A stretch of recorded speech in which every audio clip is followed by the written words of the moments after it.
गुरुर्साक्षात् परब्रह्म तस्मै श्री गुरवे नमः। कृष्णाय वासुदेवाय हरये परमात्मने प्रणतक्लेशनाशाय गोविन्दाय नमो नमः। कृष्णाय वासुदेवाय देवकी नन्दनाय च नन्दगोपकुमाराय गोविन्दाय नमो नमः।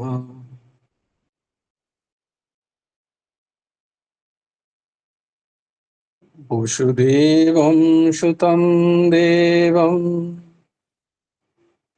कंसचाणूरमर्दनं देवकी परमानन्दं कृष्णं वन्दे जगत्।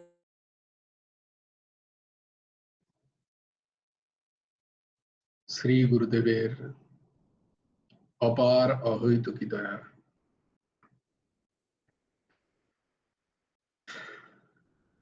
আমরা গীতা ক্লাসের 10ম অধ্যায়ে প্রবেশ করেছি।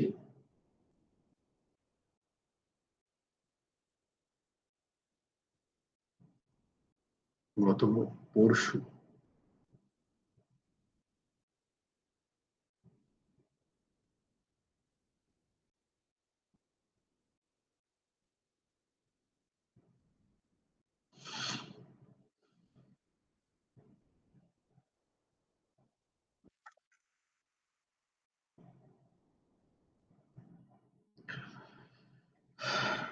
আমরা যে শ্লোকগুলো কণ্ঠস্থ করছিলাম সেগুলো করে নি। কে বলবে আজকে? পর্যসীমা বলবি?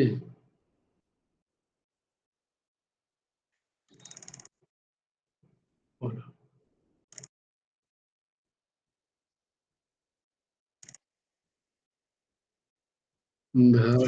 হ্যাঁ, বলো বলো।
খুব সুন্দর, খুব সুন্দর,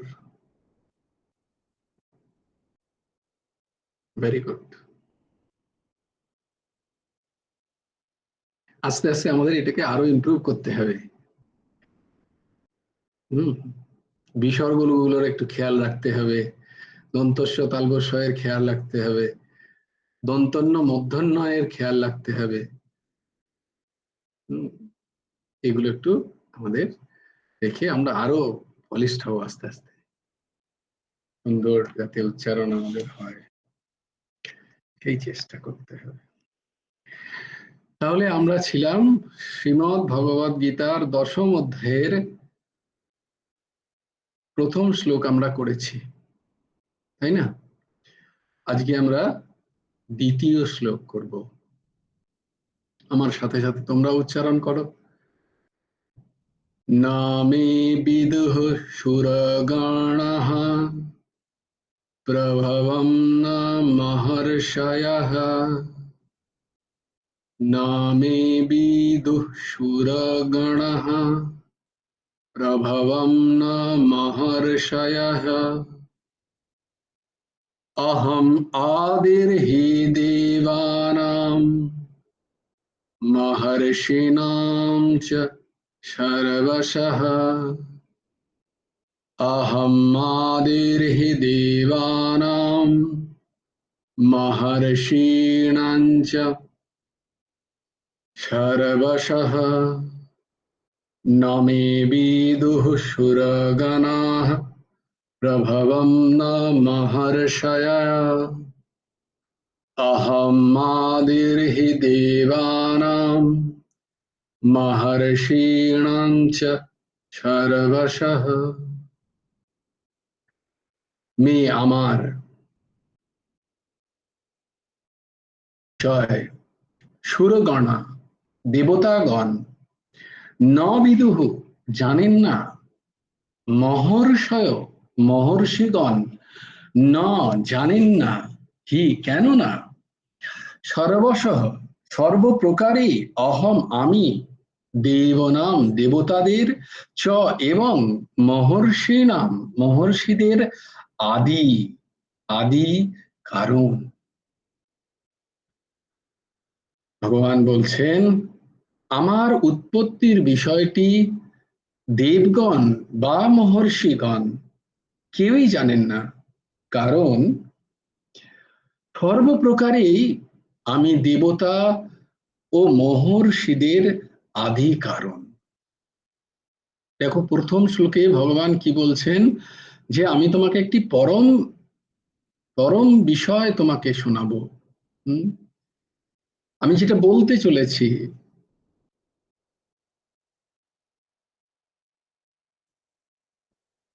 যে বিষয় সম্বন্ধে আমি ব্যতীত আর কারুর ঠিক ঠিক সম্যক জ্ঞান নেই। কারণ ভগবান বলছেন যে যতই জ্ঞানী হোক না কেন, বা এই সৃষ্টিতে যারাই দেবতাগণ তারাও আমারই শক্তিতে বলীয়ান, বা মহর্ষিরাও তারা বুদ্ধি দ্বারা জ্ঞান দ্বারা যে জ্ঞান প্রাপ্ত হয়েছে সেও আমারই প্রেরণাতে। তাই তাদের দ্বারা আমার যে প্রকৃত স্বরূপ সেটা জানা সম্ভব নয়। কারণ আমার সৃষ্টিতে তারা সৃষ্ট হয়ে তারা বলীয়ান জ্ঞানী বা দৈব গুণাবলীতে, মানে দেবতাগণ সুরাগণ, দেবতাগণ দৈব, তাদের দিব্য লোক, তাদের দিব্য বিভূতিয়া, তাদের দিব্য অস্ত্র শস্ত্র বাসস্থান বেশভূষা, এই সবকিছু দিব্য হলেও এই সবকিছু আমা দ্বারাই প্রাপ্ত, আমা দ্বারাই তাদেরকে প্রাপ্ত করেছি আমি। তেমনি মহর্ষিগণ যারা মহিষী, যারা মহাত্মা, যারা জ্ঞানী মহাপুরুষ, তাদেরও যোগ সাধন আদি দিয়ে যে আমাকে জানার চেষ্টা, তারা হয়তো জেনেছে আমাকে, কিন্তু আমাকে পূর্ণরূপে জানা তাদের পক্ষে সম্ভব নয়। তাই আমাকে আমার স্বরূপ যদি পূর্ণভাবে উদ্ঘাটিত করতে হয়, সেটার ক্ষমতা একমাত্র আমারই আছে, অন্য কারোর নেই। কারণ এই যা কিছু, যে কেউ আমাকে প্রকাশ করতে যাবে, তার একটা আদি আছে, অন্ত আছে। কিন্তু আমার কোনো আদিও নেই, কোনো অন্ত নেই। তাই জন্য যার আদি অন্ত আছে এই রকম গুণ বিশিষ্ট, সে যেই হোক না কেন, সে দেবতা হোক, মহর্ষি হোক, জ্ঞানী মহাত্মা হোক, তারা পূর্ণরূপে আমাকে জানতে পারবে না যতক্ষণ না আমি ঠিক ঠিক জানাচ্ছি তাদের। আমি আমার সম্বন্ধে যতক্ষণ না বলবো, ততক্ষণ তাদের আমাকে জানার কোনোভাবেই ক্ষমতা নেই। কারণ আমি এই জগৎ সৃষ্টিতে কোনো বিষয় দ্বারাই আবদ্ধ নই বা তার অধীন নই। আমাকে 1 মিনিট সময়।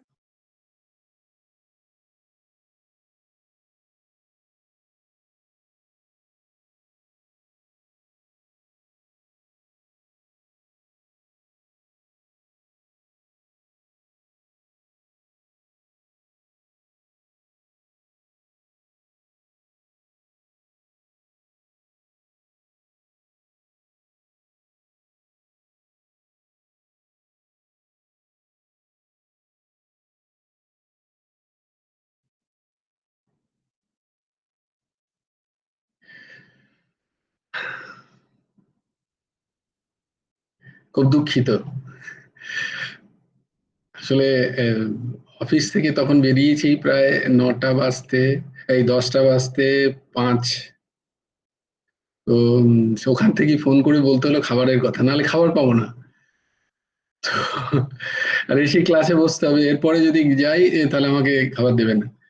তো তাই জন্য ওখান থেকেই বললাম যে যা কিছু একটা আমাকে পাঠিয়ে দাও আমার জন্য। আহ, তো সেই খাবারটা দিতে এসেছিল। যাক, তো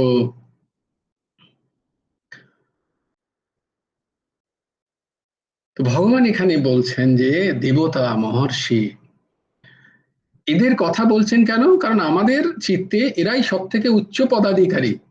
আধ্যাত্মিক স্তর থেকে বলো বা ভোগ সামগ্রী থেকেই বলো, যেখান থেকেই বলো, এরা সব থেকে উচ্চ পদে। তাই জন্য এদের কথাই ভগবান এখানে উল্লেখ করছেন। দেবতা এবং মহর্ষি, মহাঋষি যারা, তাদের কথা বলছেন ভগবান। তার মূল কারণ হচ্ছে এরা এরা আমাদের চোখে এরা হচ্ছে সর্বত উচ্চ স্থানীয়। তাই জন্য ভগবান বলছেন কিন্তু যেহেতু এদের একটা সীমা আছে, এদের আদি আছে, এরা উৎপত্তি হয় এদের, এবং একটা সময় এদেরকে, সে গল্প হোক, সময় অনেক অতিবাহিত হলেও এদের একটা সময় অবধি আছে। কিন্তু যে আমি তত্ত্ব, যে পরমাত্ম তত্ত্ব, যে অনাদি অনন্ত তত্ত্ব, সেই তত্ত্বকে এরা ঠিক ঠিক প্রকাশ করতে পারে না, যদি না আমি প্রকাশ করি। তো আমার তত্ত্ব আমিই প্রকাশ করতে পারবো মাত্র, অন্য কেউ নয়। এইটা হচ্ছে রাজগুচ্ছ যোগ। ভগবান বলছেন এইটা তোমাকে, এইটা হচ্ছে পরম বচন, এটা হচ্ছে পরম জ্ঞান। এই ভগবানকে প্রকাশ একমাত্র ভগবানই করতে পারে। মনুষ্যানাম সহস্রেষু, হাজার হাজার বছর ধরে তপস্যা করেও সে ভগবানের কিছুটা হয়তো জানতে পারে, যতটা ভগবান তাকে জানান। যে দেব জানাও, যতটা ভগবান জানান ততটাই আমি জানতে পারবো। আমি সবকিছু যে যে বললো আমি জেনে গেছি, তার মানে জানবে সারা কোনো কিছু জানা হয়নি। আর যে একটুখানিও জেনেছে, সে বলবে না আমার কিচ্ছুই জানা হয়নি। এটা হচ্ছে এটা হচ্ছে উপায় চেনার। বলে আপনি তো অনেক কিছু জানেন, বলে হ্যাঁ আমি তো অনেক কিছু জেনেছি, প্রণাম করো। আর এরকম যদি কোথাও যাও, না আমার তো এখনো কি কোনো কুল কিনারাই পাচ্ছি না, তাহলে জানবে যে বোধহয় কিছু জানে। তাই জন্য লুকাচ্ছে। তো বলছেন যে এই রকম পরিস্থিতিতে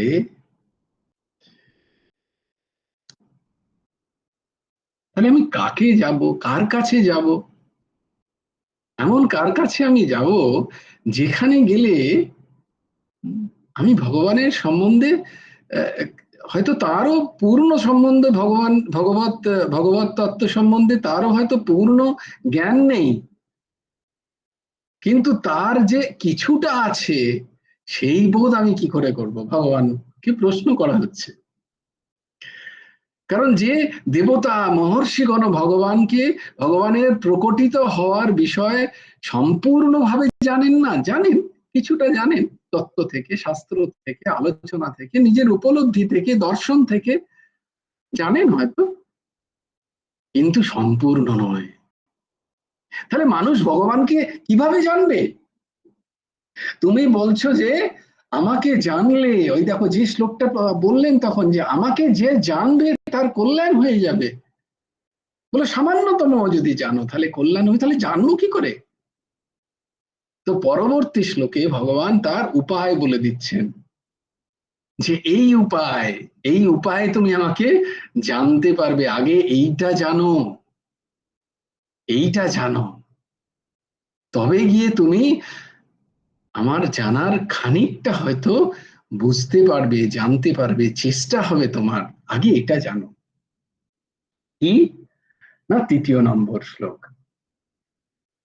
ইয়ো মাম ইয়ো মামজম অনাদিং চ বেত্তি লোকো মহেশ্বরম, যো মামজম অনাদিং চ বেত্তি লোকো মহেশ্বরম, অসম্মূঢ়ঃ সমর্তেষু সর্বপাপৈঃ প্রমুচ্যতে। অসম্মূঢ়ঃ সমর্তেষু সর্বপাপৈঃ প্রমুচ্যতে। যারা মাম আমাকে, অজম অজ, এবং অনাদিম অনাদি, এবং লোক মাহেশ্বরম সর্বলোকের মহেশ্বর, সর্বলোকের মহেশ্বর ব্যক্তি বলে, ব্যক্তি বলে জানে। সমর্তেষু, মর্তেষু মানে এই মৃত্যু লোকে যারা আছে মানুষ। অসম্মূঢ়, অসম্মূঢ় মানে হচ্ছে যার মোহ নষ্ট হয়েছে। সম্মূঢ় আর অসম্মূঢ়, যে জ্ঞাতা, যে মূঢ় নয়, যার মূঢ়তা সম্পূর্ণরূপে অবলুপ্ত হয়েছে, এরকম একজন, যার মূঢ়তা চলে গেছে। শুধু মূঢ়তা গেলেই হবে না, তার আগে কি বলছেন ভগবান? না সর্ব পাপহি, সমস্ত পাপ হতে প্রামুচ্যতে, সে মুক্ত হন। তাহলে আমাকে ভগবান বলছেন, যারা আমাকে অজ, অনাদি এবং সর্বলোকের মহেশ্বর বলে জানেন, অর্থাৎ দৃঢ়তার সঙ্গে নিঃসন্দেহে রূপে এটা মেনে নিয়েছেন, শাস্ত্র দ্বারা শ্রবণ করে, মহাপুরুষের কাছে গিয়ে শ্রবণ করে তার বুদ্ধি যখন পাপ মুক্ত হয়ে যায়, শুধু পাপ মুক্ত নয়, মোহমুক্ত হয় যখন তার বুদ্ধি, তখন সে আমাকে এই রূপে জানতে পারে। কি রূপে? না আমি হচ্ছি অজ, আমার কোনো জন্ম নেই, আমার তথাকথিত মৈথুনজাত জন্ম আমার নয়, আমি অজ। যেহেতু আমার জন্ম নেই, তাই আমার মৃত্যুও নেই। বলে তাহলে যে তুমি জন্মালে দেবকীর গর্ভে, তাহলে যে তোমাকে ব্যাস এই কি বলে আমাদের আহ ব্যাধ, ব্যাধ সে যে তীর দিয়ে মেরে দিল পায়ে, তোমার 125 বছর নাকি বয়স ছিল তখন। এগুলো কি? বলে ওগুলো লীলা কৈবল্যম, তুমি যেখান থেকে শ্রবণ করেছো সেখানে যাও, সেখানেই দেখো গিয়ে। কারণ সেই শ্লোক আমি তোমাদের পড়ে শুনিয়েছি, তাই জন্য আমি তোমাদের রেফারেন্সটা দিতে পারবো। কি বলে, ক্লাসে হয়ে গেছে ওই চ্যাপ্টারটা। ভগবান যখন জন্মাচ্ছেন তখন কোথায় জন্মাচ্ছেন? দেবকীর গর্ভে জন্মাচ্ছেন ভগবান? না, ভগবান তো চতুর্ভুজ রূপে এসে তাদের দর্শন দিচ্ছেন। তার শ্লোকের ব্যাখ্যা তোমাদের করেছি আমি, মনে আছে, জন্মাষ্টমীর দিন। তো ভগবান কোন মাতৃগর্ভে তিনি যান না। হ্যাঁ, মাতা হিসাবে, পিতা হিসাবে স্বীকার করেন তার লীলার জন্য। নাই তার কখনো মৃত্যু হয়, তিনি লীলার জন্য, তার অনন্ত অনন্ত লীলার মধ্যে ওই একটি লীলাকেও তিনি স্বীকার করেন, যাতে আমরা ভগবানকে নিজের মনে করতে পারি যে না না, ভগবান আমাদের মতো জন্মান। বলছে এরম করলে কি হয়, ভগবানকে পূর্ণ রূপে জানা যায় না। তাই ভগবানকে তত্ত্ব রূপে জানতে গেলে, তত্ত্ব কি না, তিনি অজ, তার জন্ম নেই, তার মৃত্যু নেই, তিনি অনাদি, তার কোনো আদি নেই, অনাদির আদি গোবিন্দ, অনাদিরও আদি। বলে অনাদি বলে যদি কিছু থাকে, যদি সেটা কোনো কালক্ষেপ হয়, যদি কাল দ্বারা পরিচ্ছিন্ন হয়, অনাদিও, তাহলে তারও আদি হচ্ছেন গোবিন্দ। আর সর্বকারণ কারণ, এই যা কিছু কার্য দেখছো না কেন, সবের কারণ একমাত্র গোবিন্দ। এইটা তত্ত্বত রূপে জানা। এবং শুধু তাই নয়, এই যত লোক আছে সেই লোকে অধিষ্ঠাত্র দেবতা আছেন, কিন্তু জানবে যে এই সমস্ত লোকের, যেখানে আমাদের বুদ্ধি, আমাদের মন, আমাদের বোধ পৌঁছতে পারে, চিন্তা পৌঁছতে পারে, চেতন পৌঁছতে পারে, ধ্যান পৌঁছতে পারে, এই সব লোকান্তরের একজনই ঈশ্বর, তা হচ্ছেন ভগবান, যে এই রূপে একবার দৃঢ়তার সাথে মেনে সে যখন ভজন সাধনে লেগেছে, বলছে তার সমস্ত পাপ ধূরীভূত হয়ে যায়, সে অকলমশ হয়ে যায়, তার মধ্যে আর কোনো পাপ থাকে না, সে জ্ঞানী হয়ে যায়। কারণ এটাই পরম জ্ঞান, যে ভগবানের কোনো জন্ম নেই, ভগবানের কোনো মৃত্যু নেই, ভগবান অনাদি, সর্বলোকের মহেশ্বর তিনি। বলে তাহলে তো বেশ হলো। বলে এটা জানলেই হয়ে যাবে? বলে হ্যাঁ, এটা জানলেই হয়ে যাবে। এটাকে জেনে এইবার তুমি ব্যবহার শুরু করো। তখন যখন তুমি জানবে যে ভগবান আবার বলছেন গীতাতেই জোরে জোরে চেঁচিয়ে, মামই মাংস জীবলোকে জীব ভূত সনাতনহা। তাই ভগবান যদি অজ হন, ভগবান যদি অনাদি হন, ভগবান যদি সর্বলোকের মহেশ্বর হন, তারই অংশ তুমিও অজ। তাই বলছেন সনাতন, মামুই বাংশ জীব লোকে জীব ভূত সনাতন। জীব ভূত মানে জীব হয় সনাতন, জীবের স্বরূপ সনাতন। এইটি যে জেনে গেল, বলে তার আর কোথায় বন্ধন রইল? যে একবার ভগবানকে ঠিক ঠিক জানলো, সেই তখন জানতে পারবে যে আমারও সাথে ভগবানের যে সম্পর্ক, নিত্য দাসের সম্পর্ক, সেটারও কখনো কোথাও কোনোদিন হ্রাস হয় না, কমে না, বিলুপ্ত হয় না। এটা সর্বদা আগেও ছিল, এখনো আছে, পরেও থাকবে। জীব তাই জন্য বলছেন চৈতন্য চরিতামৃতে যে জীব নিত্য কৃষ্ণ দাস।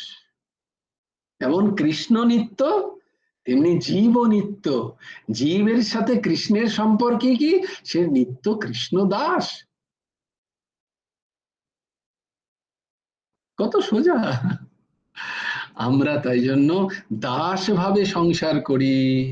আমাদের কাছে যা কিছু প্রাপ্তি হয় সেটা যেন নিজের মনে না করি, মায়ের নিজের শরীর পর্যন্ত, এই শরীরও আমাদের ভোগবৃত্তির জন্য ভগবান দেননি। এই শরীর দিয়েছেন যাতে এই শরীর, যেটা পড়ছিলাম বিবেকী মনের খোরাকে ঠাকুর লিখছেন, যে অদ্ভুত নৃদেহ যেটা তুমি প্রাপ্ত হয়েছ, সেটা ভোগবৃত্তির জন্য নয়, ভালো ভালো খাবো, সুন্দর করে শোবো বেশ খানিকক্ষণ, এসবের জন্য নয়। হ্যাঁ,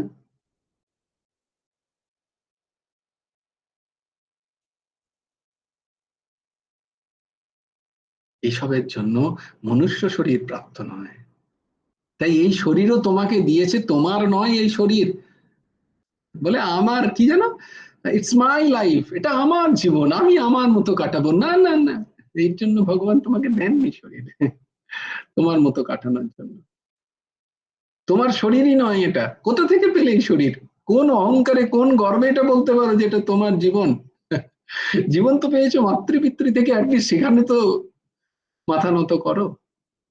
আরে জীবন তোমারও নয়, কারণ এই শরীরও তোমার নয়, কারণ এই শরীর প্রাপ্তিতে তোমার কোনো কন্ট্রিবিউশন নেই।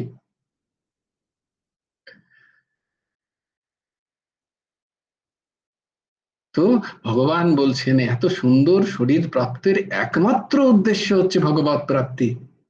মনুষ্য শরীর প্রাপ্তির একমাত্র উদ্দেশ্য ভগবৎ প্রাপ্তি। আমার দৈনন্দিন জীবনের জীবন চরিত এমন হচ্ছে কি যেখানে আমার এই একমাত্র উদ্দেশ্যের দিকে আমি পথ হাঁটছি, সেইটা আমার খেয়াল রাখার প্রয়োজন। তাই জন্য আমি এই যে শরীর পেয়েছি এবং এই শরীরের সাথে সম্পর্কযুক্ত যা যা, তা ভগবান আমাকে ভোগ করতে দিয়েছেন, উপভোগের জন্য নয়। তার ইচ্ছা হলে তিনি দেবেন, তার ইচ্ছা হলে তিনি নিয়ে চলে যাবেন, তাতে আমার বলার কিছু থাকে না, কারণ এগুলো একটাও আমি প্রাপ্ত হইনি। এর মধ্যে কোথাও অহংকার নেই। এই অহংকে আগে ভাঙতে হবে, যে আমি শরীর, আমার শরীর। আর দেখো যা যা প্রাপ্ত তা তো শরীর সম্বন্ধীয়। তাই শরীরটাই যদি আমার না হয়, তাহলে শরীর দ্বারা প্রাপ্ত বা শরীর সম্পর্কযুক্ত যে সমস্ত প্রাপ্ত সম্পর্ক, আত্মীয় স্বজন, বিষয় বস্তু, মান যশ নাম প্রতিপত্তি, সবকিছু শরীর থেকেই সম্পর্কযুক্ত। সেখানে স্বরূপের কোনো সম্পর্ক নেই। স্বরূপ অজ, তার জন্মও নেই, তার মৃত্যু নেই। আমরা দ্বিতীয় অধ্যায়ে পড়েছি বারবার সাংখ্যযোগে, ভগবান সেটাই বলছেন, যে যে এইরূপে যার বোধ হয়ে যায়, প্রথমে সে আমাকে জানে, তারপরে সে জানে যে সেও আমার নিত্য অংশ, তাহলে তারও বিনাশ নেই। নামে ভক্তা প্রণশ্যতি, হ্যাঁ, কান্তেও প্রতিজানিহি, নামে ভক্তা প্রণশ্যতি। নবম অধ্যায়ে আমরা পড়েছি, একান্তেও তুমি, হে অর্জুন, তুমি শপথ করে রাজ চৌরাহায় গিয়ে চেঁচিয়ে চেঁচিয়ে বলতে পারো যে আমার ভক্ত কখনো তার বিনাশ হয় না, পতন হয় না, তার মৃত্যু হয় না, এসব ভ্রান্ত। এই ভ্রান্তিকে মেটাও। না কোথাও জন্ম আছে, না কোথাও মৃত্যু আছে, এই ভ্রান্তিকে মেটাও। কারণ তুমি যা তাকে চেনো আগে, তাকে তখনই চিনতে পারবে যখন তুমি আমাকে চিনতে পারবে। তত্ত্ব তো যখন তুমি আমাকে চিনতে পারবে, যে আমি হলাম অজ, অমর, অনাদি, অসম্মূঢ়তা। জগৎ সংসার, এই যে জগৎ সংসার সবকিছু শরীরের সাথে সম্পর্কযুক্ত। শরীর নেই, জগৎও নেই। বলে কোথায়? বলে প্রথমেই তুমি দেখতে পারো সামনে যত হচ্ছে মৃত্যুতে, শরীর নেই। শরীর ছিল, গেল, হয়ে গেল, তার তো যেভাবেই হোক শরীরকে তাকে তুমি করে দিলে, ব্যাস, তারপরে আর কোথায় গেল সে? কোথায় সেই শরীর? নেই। বলে এ তো বড় কঠিন বলছো তুমি, এই তো খুব মানে হার্ড রিয়েলিটি বলছো। আচ্ছা ছেড়ে না হার্ড রিয়েলিটি, একদম হার্ড রিয়েলিটি মানে তুমি তো এটা বড্ড বেশি কষ্ট দিচ্ছ। না না না, তুমি বলো না, তুমি ঘুমের সময় তোমার কোথায় শরীর? তুমি যখন অতি ঘুম, খুব সারাদিন খাটাখাটনি করে দেখো একদিন, এই যে খুব ডিপ স্লিপে যাবে, এটাকে সুষুপ্তি বলা হয়। এখানে তুমি জানো যে তুমি নারী না তুমি পুরুষ, তুমি কার বোন কার মা, কার কে তোমার পুত্র কে তোমার কন্যা, তোমার পাশে কে শুয়ে আছে সেটাই তুমি জানো না। কি অদ্ভুত তাই না? আমরা যখন গভীর ঘুমে থাকি তখন আমার পাশের জনের কি হচ্ছে তাতে আমার কোনো বোধ থাকে না, যদি না সে আমাকে ঠেলে তোলে, আমার কোনো বোধ নেই। কোথায় শরীরের, শরীর কোথায় তখন? নেই। হ্যাঁ, ওঠার পরে তখন মনে হয় আচ্ছা আচ্ছা এটা তো আমার বাড়ি, আমার খাট, আমার বিছানা, কারণ আমার শরীর, আমার মাতা পিতা ভাই বন্ধু স্ত্রী পুত্র কন্যা সব তখন জাগে, কিন্তু যখন গভীর নিদ্রায় তখন তো জাগে না। তাহলে এর থেকে বোঝা যায় স্বরূপে এর বোধ নেই, এর বোধ অজ্ঞানকৃত শরীর ধারণায়, শরীর বোধে যে আমি শরীর, আমি নারী, আমি পুরুষ, তাই আমার এরা সব, এরা আমার আর ওরা আমার নয়, এই বোধ।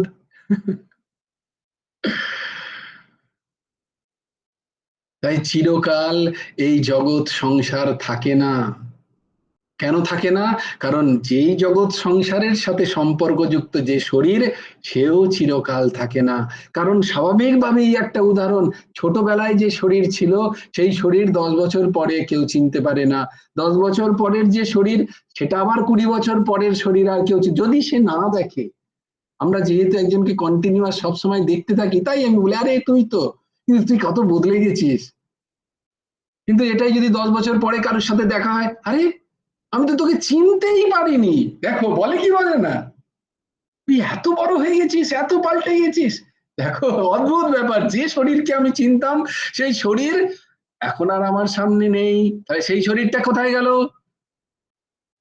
বস্তুত আর সেটা নেই। জগৎ পরিবর্তনশীল, শরীর পরিবর্তনশীল, সে চিরকাল থাকে না, কেউই জগৎ সংসারে চিরকাল থাকে না। কিন্তু আছি, আমি তখন ছিলাম, আমি এখন আছি, আমি পরে থাকবো, এই যে আছির বোধ, এই আছির বোধটাই হচ্ছে চেতনা, কনসাসনেস। আর এটাই তুমি।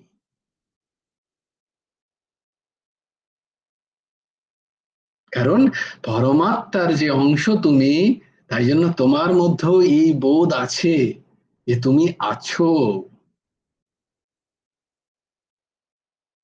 কারণ পরমাত্মা কখনো, ভগবান কখনো কারো থেকে পৃথক তিনি চাইলেও হতে পারবেন না। তুমি চাইলে তাকে পৃথক করে দিতে পারো, পরমাত্মা ভগবান তিনি চাইলেও তোমার থেকে পৃথকে যেতে পারেন না। এক অদ্ভুত জিনিস। আমরা চাই, তাইলেও চাই জন্য আমরা ভগবানকে দূরে সরিয়ে রাখি, কারণ আমাদের কাছে শরীর বড় হয়ে যায়, ইন্দ্রিয় বড় হয়ে যায়, শরীরের ভোগ আমাদের কাছে বেশি হয়ে যায়। কিন্তু ভগবান তিনি কখনো সরে থাকতে পারেন না। আমরা যদি আমাদের কর্মর কারণে নরকেও যাই, ভগবান বলছেন তখনও থাকি আমি তোমার সাথে। কি অদ্ভুত, কি দয়া তার, কি করুণা তার। বলছে জীব যদি নরকেও যায় তখনও ভগবান, ভগবান থাকে তার সাথে। ভগবান কখনো পৃথক হয় না, কারণ তিনি হলেন প্রকৃত সত্য, যা তোমার স্বরূপ। তো যে জীব একবার এই রূপে ভগবানকে জেনে নেবে, যে জীব একবার এই রূপে জেনে নেবে যে তার সাথে ভগবানের নিত্য সম্পর্ক, তাহলে সেও জানবে যে তারও ক্ষয় নেই, সেও অজ, সেও অনাদি। যে রূপ জেনে গেল তার আর মুক্তির কোনো সন্দেহ রইল না, তার আর কল্যাণের পথে কোনো বাধা নেই। যে একবার এইটা জেনে, এইটা যে জানলো তাকেই বলা হয় অসম্মূঢ়, তার আর মোহ নেই। মোহ মানে ভ্রান্তি ধারণাকেই মোহ বলা হয়। আমার যা নয় আমি সেটাকে ভ্রান্তভাবে নিজের মনে করে রেখেছি, এটাই হচ্ছে মোহ, এটাই হচ্ছে মূঢ়তা। আমি জানি এ থাকবে না, তবুও আমি তাকে আমার করে রেখেছি। আমি জানি আমার এই শরীর থাকবে না, এই যাবে, প্রত্যেক দিন যাচ্ছে, এক এক সেকেন্ডে চলে যাচ্ছে, তবুও সেটাকে আমি ভুল করে আমি আমার বলে রেখে দিয়েছি। এই যে রেখে দেওয়ার ভাব, এটাকেই বলে মোহ, শরীরের প্রতি মোহ। আর সেই শরীরের মোহ থেকেই শরীর সম্পর্কযুক্ত সমস্ত ব্যক্তি, বিষয়, কাল, দেশের সাথে আমাদের মোহ তৈরি হয়। ওটাকেই বলে মূঢ়তা, সম্মূঢ় ব্যক্তি। আর যার এই মূঢ়তা নষ্ট হয়, কিভাবে নষ্ট হলো? ওই জ্ঞান দ্বারা, যে ভগবান অজ, ভগবান অনাদি, তিনি জ্ঞানময় অনন্তম, জ্ঞানম পূর্ণ আনন্দময় ব্রহ্ম। আর আমি কি? আমি তারই অংশ। তাই এই সবকিছু আমার মধ্যেও আছে ক্ষুদ্র রূপে। তাই সেই ব্যক্তি অসম্মূঢ় হয়ে যায়, তার মোহ নষ্ট হয়ে যায়। হুম, সে তখন ভগবানকেও জানতে পারে, নিজেকেও চিনতে পারে। এটাকেই বলে আত্মতত্ত্বের বোধ। ভগবত তত্ত্ব, তত্ত্বরূপে ভগবানকে জানা, যদি ঠিক ঠিক জানতে পারি, তাহলে আত্মতত্ত্বেরও বোধ হয়ে যায় তার। সে তখন, তার আর মোহ থাকে না এই শরীরে,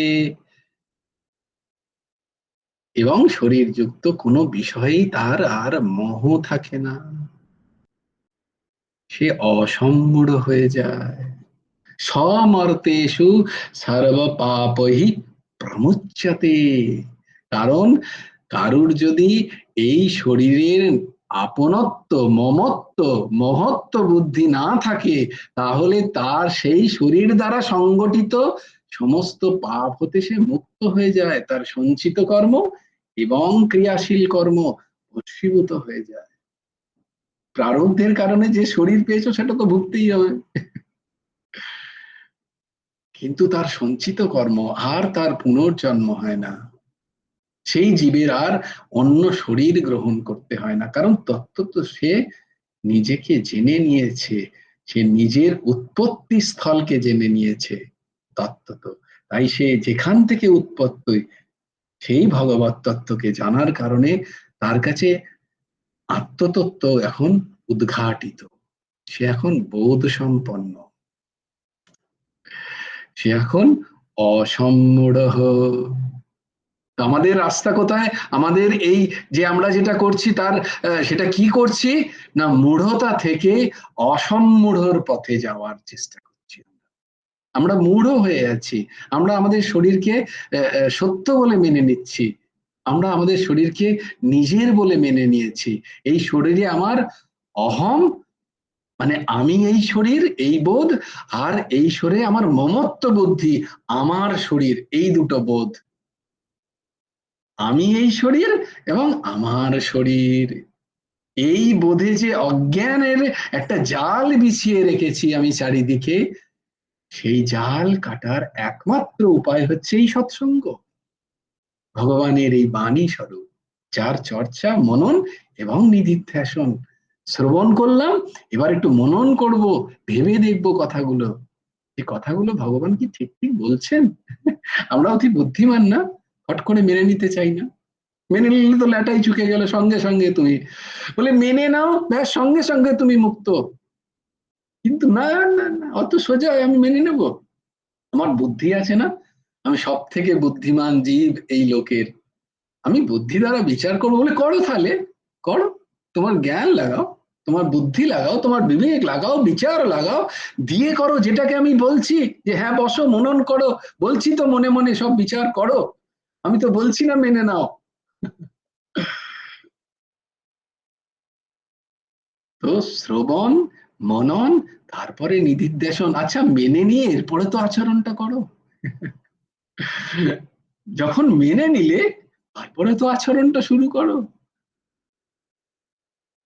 বলে না, তখন আমি মূঢ়।